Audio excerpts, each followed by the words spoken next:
PM Modi ने गिराई सरकार, बड़ा खुलासा। मध्य प्रदेश की सियासत में एक बार फिर गर्माहट दिखाई दे रही है। दरअसल हम ऐसा इसलिए कह रहे हैं क्योंकि बीजेपी के नेता ने पीएम मोदी को लेकर इतना बड़ा दावा किया है जिसे सुनने के बाद आप पूरी तरह से हैरान रह जाएंगे। जी हाँ, बीजेपी के राष्ट्रीय महासचिव और अपने बयानों की वजह से सुर्खियों में रहने वाले नेता कैलाश विजयवर्गीय ने दावा करते हुए कहा है कि मध्य प्रदेश में कमलनाथ सरकार को गिराने में सबसे बड़ी भूमिका पीएम नरेंद्र मोदी की थी। जी हां, कैलाश विजयवर्गीय ने ये बात इंदौर में किसान सम्मेलन को संबोधित करते हुए कही है। उन्होंने कहा, कमलनाथ सरकार गिराने में अगर किसी शख्स ने सबसे महत्वपूर्ण भूमिका निभाई है तो वो कोई और नहीं बल्कि देश के प्रधानमंत्री नरेंद्र मोदी हैं। कैलाश विजयवर्गीय ने अपने भाषण में कहा कि वो पर्दे के पीछे की बात कर रहे हैं और आप इस बात को किसी से नहीं कहना।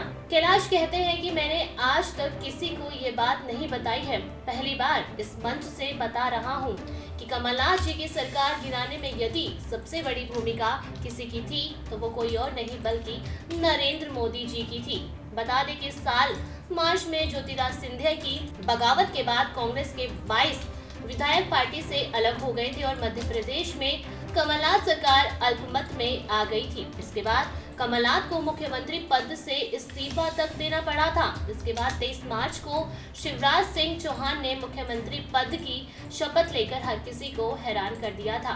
फिलहाल बीजेपी देश भर के अलग अलग शहरों में किसान सम्मेलन का आयोजन करके कृषि कानूनों का फायदा किसानों को बतलाने की कोशिश कर रही है। मगर अब जिस तरह से कैलाश विजयवर्गीय ने मध्य प्रदेश को लेकर ये बड़ा खुलासा किया है, उसने विपक्ष को पीएम मोदी पर निशाना साधने का एक और मौका जरूर दिया है।